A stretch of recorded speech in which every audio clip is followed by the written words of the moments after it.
ሄርሜላና ሚኪ መጥቶ ነበረና ስራ ላይ ነበርኩ። በነገራችን ላይ የወንድሙ ንግግር ተመችቶኛል። ታውቃላችሁ፣ ግን ሄርሜላ አሁንም ልንገርሽ፣ ራስሽን ማስከበር ያለብሽ አንቺ ነሽ። የእውነት ለመናገር አንቺ እንደ ሩታ እዚህ ሚዲያ ላይ እንድትናቂ አልፈልግም።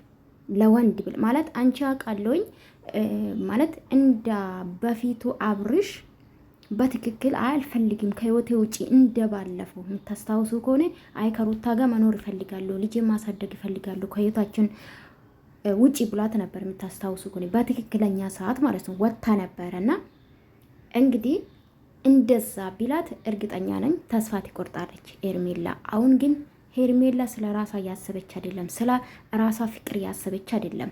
አብርሽ ጤነኛ አይደለም። አብርሽ በትክክል ወደ ራሱ ተመልሶ እንደ በፊቱ እንድናገርም ፈልጋለሁ ነው የምትለው። ግን አሁንም ደግሞ ምንድነው እሱን ለማዳን ካልሆነ በስተቀር ወኔ ለሱ ብለሽ እንድታዝኝ ለሱ ብለሽ አንገትሽ እንድትደፊ አንፈልግም። በቃ ሀለሱ ወንድ የለም።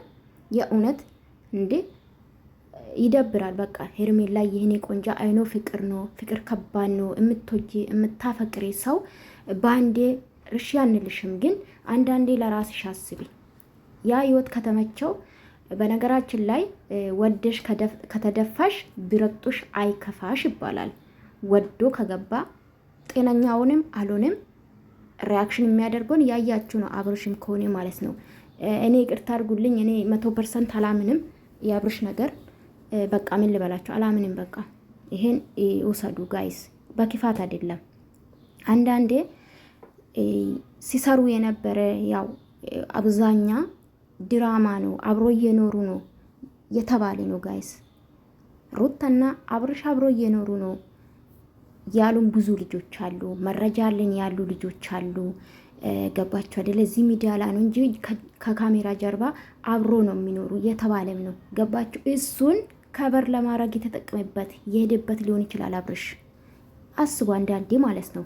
አብርሽና ሩታ አብርሽ ብቻ አይደለም ባይዘዌ ሁለቱ ተስማምቶ ነው። ሶ አንዳንዴ ራስሽን እዚህ ሚዲያ ላይ ዝቅ የሚያደርግሽን እንድታረጊ አንፈልግም። በቃ ከወንድሞችሽ ከእህቶችሽ ነይ፣ ከሌላ ሰው ጋር ነይ። እንደውም አንቺ በዚህ ሰዓት እስቲ አብርሽ ጤነኛ ነው ወይስ ጤነኛ አይደለም ለማለት አንድ ወንድ ይዘሽ ነይ። ከዛ አብርሽ ይምጣ ምናምን እስቲ ሪአክሽኑን ታያለሽ በዛ ሰዓት። እውነት አብርሽ ትክክል ነው ወይስ ትክክል አይደለም የሚለው መፈተን ትቻለሽ። እውነት ለመናገር በዛ መልኩ ብትመጪ፣ ወንድምሽ ያለሽ ደግሞ ትክክል ነው። በቃ አብርሽ የለም ወንድ ሶ አንቺ እንደሩ ተራክሰሽ ላይሽ አልፈልግም በበኩሌ። አዎ ይሄ ነው እውነታ። ስለዚህ ወንድምሽ ያለው ራስሽ ማሰብ አለብሽ፣ የራስሽን ላይፍ መጀመር አለብሽ። ስለዚህ ከነሱ ይወጥ አብርሽና ሩታ ተስማምተው እየኖሩ ከሆነ ይማቸው። ከዛ በኋላ እሱ ወደ አንቺ ሲመጣ ደግሞ ሃይ ማለት ስቶፕ ማለት እንደ ሩታ ሃንዴ አልፈልግም ሃንዴ ፈልጋለሁ ብሎ ማሯሯጥ የለም። ስለዚህ ወደ ራስሽ ተመለሽ፣ ወደ ራስሽ ለራስሽ። በተለይ ክብር ይበልጣል። ነገ ላይፍ ይኖርሻል። ከአብርሽ ጋር ባትቀጢ ነገ ሌላ የተሻለ ነገር ሊኖር ይችላል። ስለዚህ አንቺን የማይመጥን አንቺ በጣም ቆንጅዬ ነሽ፣ በጣም ስብናሃለሽ፣ ጨዋ ንግግርሽ ብቻ በቂ ነው። ባይዘዊ ክብር ለሰው አለሽ፣ ክብር ለወደንስሽ ያለ ክብር በቂ ነው። ሶ ወንድምሽ ሰምተሽ አብርሽ በሌላ እሱን ለመመለስ ወይም ደግሞ እሱን የራስሽ ለማድረግ ሳይሆን ደህንነቱን ለማረጋገጥ ራስሽ ነው ኦኝ በቃ አንጂ ጤነኛ ስትሆኛ ወደ ራስሽ ስታስቢ ነው አብርሽን ማሰብ ያለብሽ ብዬ ነው ማስበው። በእርግጥ እኔ ተረድቻታለሁ። አብርሽ ጤነኛ አይደለም፣ አብርሽ ሆነ ነገር ሆኗል ነው ሀሳባ። ግን በቃ ወደ ራስሽ ተመለሽ። ምን እያረኩ ነው ብለሽ ማሰብ አለብሽ። ገባሻ? ስለዚህ ወንድምሽን ቤተሰብሽን መስማት አለብሽ። እንደ ሩታ እንድትሆኝ አልፈልግም አሁንም ማለት ነው።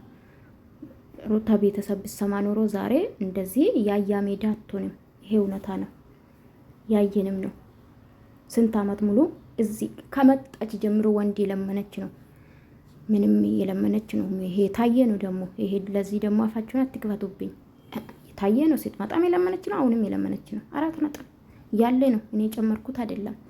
ለማንኛውም ሁዶቼ እንግዲህ ብዙዎቻችሁ ኮሜንት ማይቻሉ በትክክል ነው እንደሚሻላችሁ ትክክል ናችሁ። በነገራችን ላይ ትክክል ነው። በሁለት መስመር ነው በነገራችን ላይ በሁለት ነገር ነው እሷን የተረዳሁት ይመስላል። ምን ትላላችሁ እናንተ? ወዳችኋለሁ።